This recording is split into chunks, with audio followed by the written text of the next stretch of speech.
Are you not entertained? Give the NBA scriptwriters a raise, okay?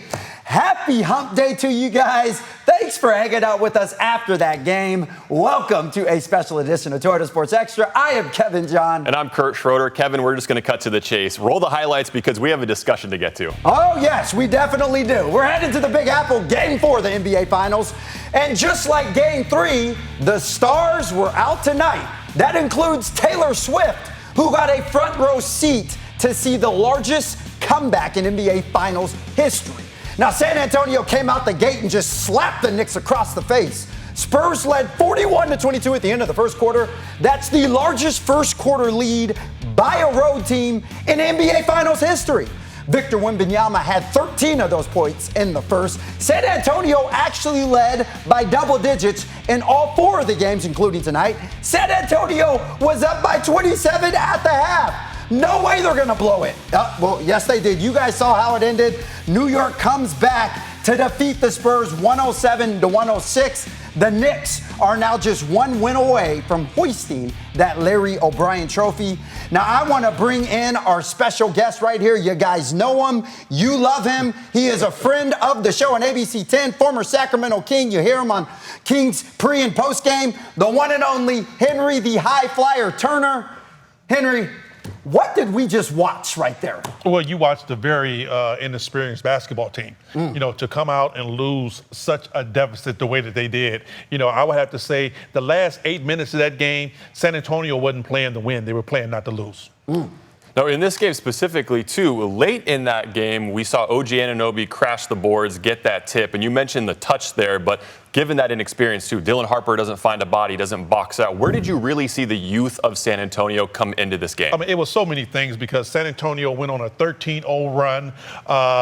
New York went on a 13-0 run. And then San Antonio could not score the basketball. Everything was a quick shot. Everything was a one-pass, three-point shot. And then crucial turnovers at the end of the game. De'Aaron Fox had 2. I want to say Wemby had a couple. But to be up such a high number and to lose that in the fashion that they did, they were playing not to lose at the end of the game. Now, it's interesting. Coming into this NBA Finals, a lot has been said about the Spurs and their age. They're the second youngest team in the history of the NBA Finals.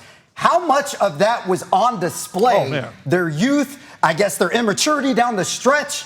How much was that on display for you? Bro, a lot. This game was over. The San Antonio Spurs had them in their pocket. But as you see, New York just keeps playing at a steady pace. They don't get too high. They don't get too low. But the Spurs have peaks. They go up high. They go down high. And New York is kind of like the little engine that could. They just keep chugging along. There's a lot of turning points in this game. But you mentioned De'Aaron Fox at the end there, comes up with the steal and then takes the shot instead of what, Henry? You know, that's basketball IQ right there. It's 6 seconds left. You're up 1. You get a steal, and you're on a fast break 1-on-1. No need to score the basket. You bring the ball out. You dribble out. It's only 6 seconds left. As fast as De'Aaron Fox is, it's going to take New York 6 seconds to catch him. You dribble the ball out, game over, you win by 1. Yeah, you guys should have heard Henry here in the studio or watching that. He's like, De'Aaron, dribble it out. You don't need to go to the hoop. So obviously you wouldn't expect the veteran of De'Aaron Fox to make that mistake. So now the series shifts to San Antonio for Game 5. At this point, that's got to just be a demoralizing and depleted plane ride back for the San Antonio Spurs, but they're still not out of this yet. No, they're not out, but I'll tell you what, in the locker room right now, I know Coach Mitch has some furniture moving. He is very much upset. I'm telling you, the game was over. New York was done. If San Antonio just takes care of business, they win this game by 20. Get on the plane, go back feeling good. 2-2, you're in San Antonio. If you're the Knicks, how do you close this thing out?